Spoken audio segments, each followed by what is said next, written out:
To crit or not to crit? That is the question. Alright, for this video, let's break down Critical Eye and Critical Boost. If you're only able to slot in one of the skills in your build, which one should you use? So the question is, which is better, consistent crit damage or inconsistent higher damage burst? This one is fairly simple to figure out, as you don't need to know the damage calculations and whatnot, just good old simple math. First, we need to find out how much crit you have. The only guaranteed crits you have are what comes with the weapon and how much Critical Eye you build. Everything else is situational, so you'll have to find the base average for it. To be really accurate, it also depends how often those said situations happen, but I'm not going to calculate that. I'm not that much of a super nerd. We'll just stick with the base average. There is no one universal answer to this, as it depends on your build, so we'll just use an example for this.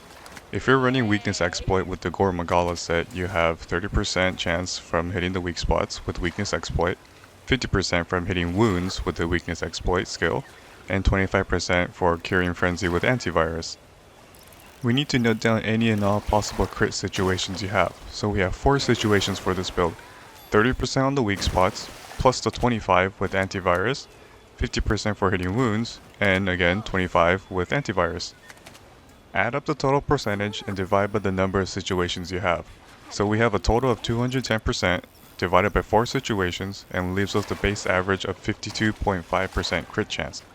So if you have any built-in crits on your weapons, you'll need to add them at the end, but for simplicity reasons I will not. And since we're comparing Critical Eye and Critical Boost, we'll have 2 equations. For Critical Eye's version, we'll have an additional max 20%, so it's 72.5% chance. Now that we have a crit percentage, we can now check how much damage we can do. So in this game, when you land a critical hit, it does 25% more damage, so if you do 100 damage, 25% increase makes it 125. Simple.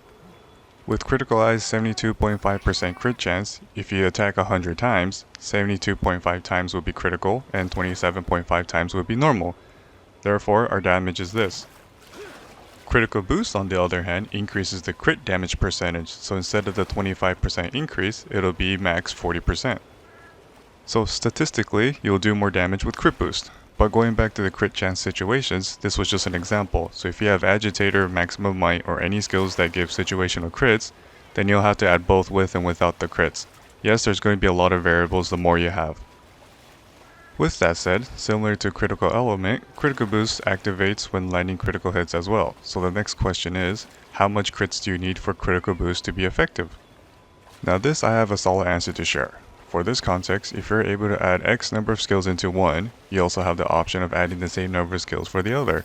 So say you have 4 levels of Crit Boost in, so that means you should be able to put in 4 levels of Critical Eye as well.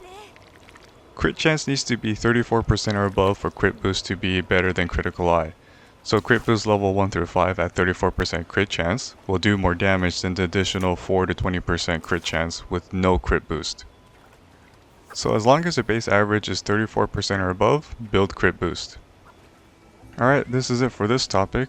I do have more stuff to share in the future, so subscribe if you appreciate my wisdom or my ramblings, and thanks for watching.